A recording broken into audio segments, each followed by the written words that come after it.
ನಾನು ಈಗ ನನ್ನ ಒಂದು ವಿಷಯ ಹೇಳ್ಬೇಕಂತಂದ್ರೆ, ನಾನು ಇಲ್ಲಿ ಬಂದಾಗ ಏನಂತ ಮಕ್ಕಳಿಗೆ ನನ್ನ ಜೀವನದಲ್ಲಿ ಕೂಡ ನನ್ನ ಸರ್ವಿಸ್ ಒಳಗೆ 30 ಸರ್ವಿಸ್ ಒಳಗೂ ಯಾವ ಮಕ್ಕಳಿಗೂ ಯಾವುದೂ ತೊಂದರೆ ಕೊಟ್ಟಿಲ್ಲ, ಯಾವುದು ಹೊಡೆದು ಬಿಡೋದು ಏನೇನು ಮಾಡಿದ್ರು ನನ್ನ ಮಕ್ಕಳಂತೆ ನಾನು ಪ್ರೀತಿಸ್ತಾ ಇರ್ತೇನೆ.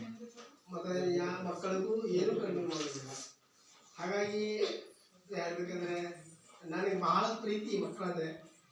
ಅಷ್ಟೇ ನಾನು ಮಕ್ಕಳಿಗೂ ಅಷ್ಟೇ ಪ್ರೀತಿ. ನಾವು ಹೊಡೆದು ಹೇಳ್ತೇನೆ, ನಾನು ಬಂದರೆ ತಕ್ಷಣಕ್ಕೆ ಎಲ್ಲ ಮಕ್ಕಳು ಭಾಳ ಖುಷಿಯಿಂದ ಬರ್ತಾರೆ. ಒಂದು ದೊಡ್ಡ ಭಾಗ್ಯ. ಯಾಕಂದರೆ ನಾವು ಹೆಂಗಿರ್ತೇವೆ ಮಕ್ಕಳು ಹಾಗಿರ್ತಾವೆ. ಮಕ್ಕಳಿಗೆ ಯಾವುದೇ ರೀತಿ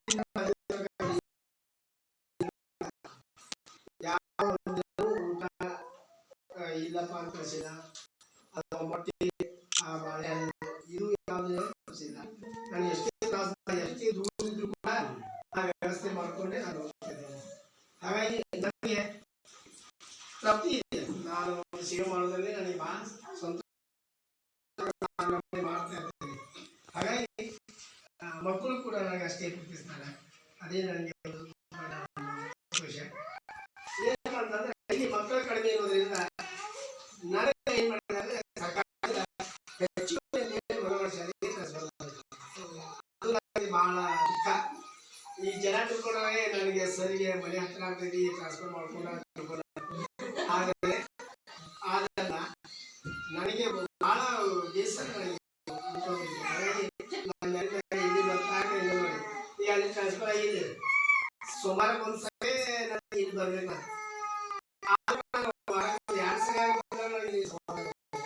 ಹಾಗಾಗಿ ನಾನು ಬರ್ತಾ ಇರ್ತಾರೆ ನೋಡು ಎಷ್ಟು ದಿವಸ ಆಗ್ತದೆ ಅಲ್ಲಿ ಅಷ್ಟೇ ಬರ್ತೇನೆ. ಮತ್ತೇನು ಮಕ್ಕಳಿಗೆ ಎಲ್ಲರೂ ಎಲ್ಲ ಮಕ್ಕಳು ಹಾಗೇನಿಲ್ಲ, ಯಾರು ಇಲ್ಲ.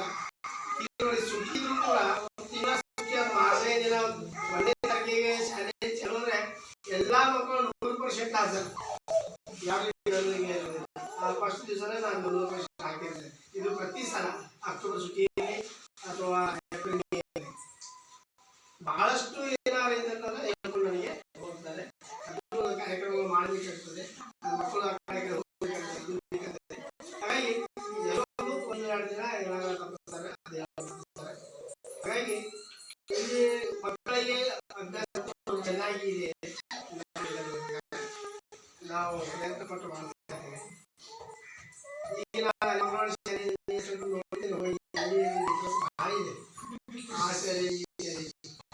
ಅಲ್ಲಿ ಈಗ ಅದು ಆಫೀಸ್ ಹೇಳಿದ್ದಾರೆ, ಸರ್ ನಿಮ್ಮ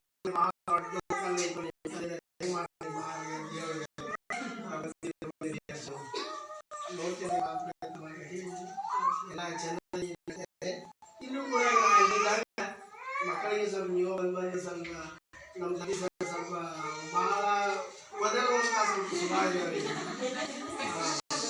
ತಗೋತಾರೆ. ಹಾಗಾಗಿ ಮಕ್ಕಳು